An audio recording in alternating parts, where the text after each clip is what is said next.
Someone say something? Body work. Hello? Body work. Yeah. Congratulations. What's your assessment of what just happened? I just finished my career. 31 fucking years. I thought it was 30, but it's actually 31. I think I had my first fight in the ring at 17. It's been a long, hard journey, a long road. Been beaten all over the globe, to be honest. And I'm,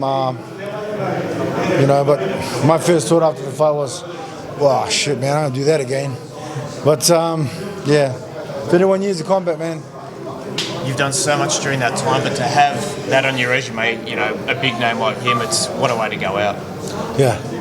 Well, I mean, like I said, sorry, Sonny. I mean, like, you called me out. I was on the couch eating cheesecake, so, But, like I said, I gave him my full respect by going to train hard. And, that's just the way fighting is. Heavyweight fighting, Could end your night with one punch, one blow. How did he compare to other guys you fought? Man, Sonny's a great fighter. I mean, I've fought some of the greatest fighters in the world, man. And all genres, Muay Thai, MMA.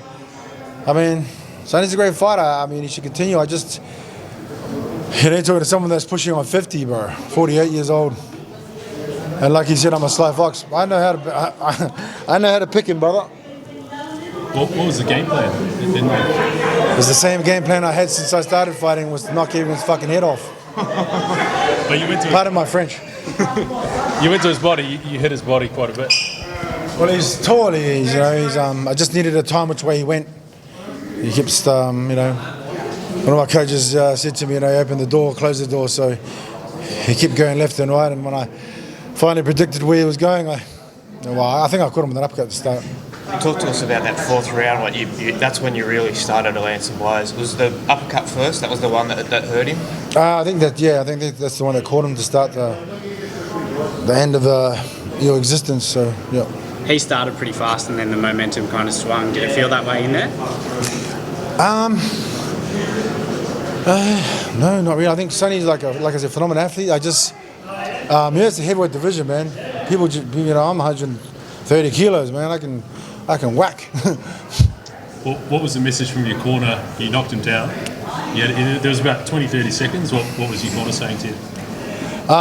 Just to chill out, and it's all about timing. It's all about timing.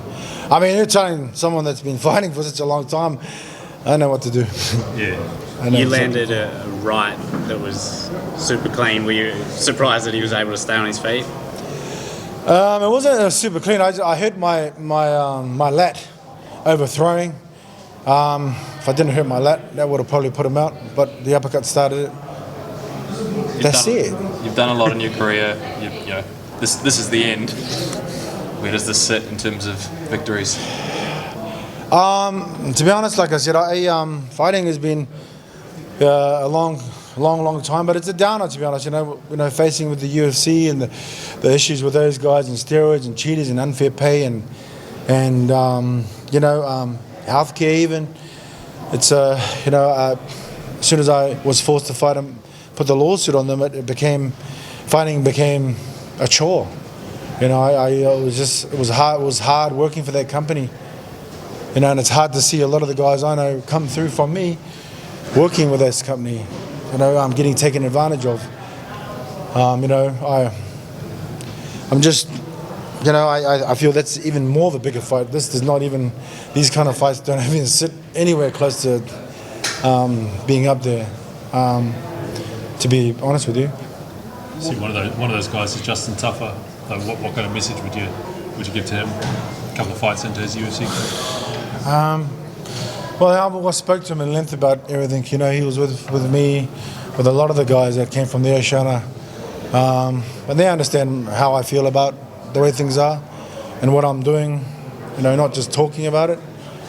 I'm walking the walk. I'm not just talking it all. Like I said, I didn't have the money and take them on a $1 billion company, take them on to try and make things even. And all I asked for was just a clause in the contract. That's all I said. I wanted just a clause in the contract. And they said, being wealthy men, they don't give a crap. So if I don't come back from Vegas, you know what's happened. I'm in some pit in Vegas, in the desert. Do you think Sonny should keep fighting? Of course, I think he should. You know, he's had 9 fights in his career. He's talking to someone that's been doing it for 31 years, mate. I mean, shucks. I caught him, and anyone could have. You know, if you get caught with anyone in the heavyweight division, you're done. You know, I think Coda's career's over. Why do you say that? Nah, I'm just joking. Did Sonny catch you with anything that? Yeah, I mean, like I said, it's heavyweight division, but you're talking to someone that's, you know, this is God put me to fight. You know, I've been taking beatings. I can take it, man, easy. Were you just sort of taking it slow and steady because it really felt like Sonny came out firing and then it only really sort of wound up right? I was hoping like I said, I was hoping if he fired more, so he can get more tired. Then I just hit him once. But you know, I'm built like a tank. I can take a lot of shots, man. This is definitely the end. Of course, it's the end. I say that, you know, like I said, my first thought after the win was, fuck, I should just go again. You know? But I think the real fight is in the Las Vegas law courts. You know, where the real battle begins. That's what I'm trying to get to with my lawsuit with the trial. That's where it really starts to make things even for the UFC fighters. You know, that's all that matters to me, man. You got that one last upset victory in you. Of course, man. I was born to fight. Born to do it. Doesn't matter what genre, man.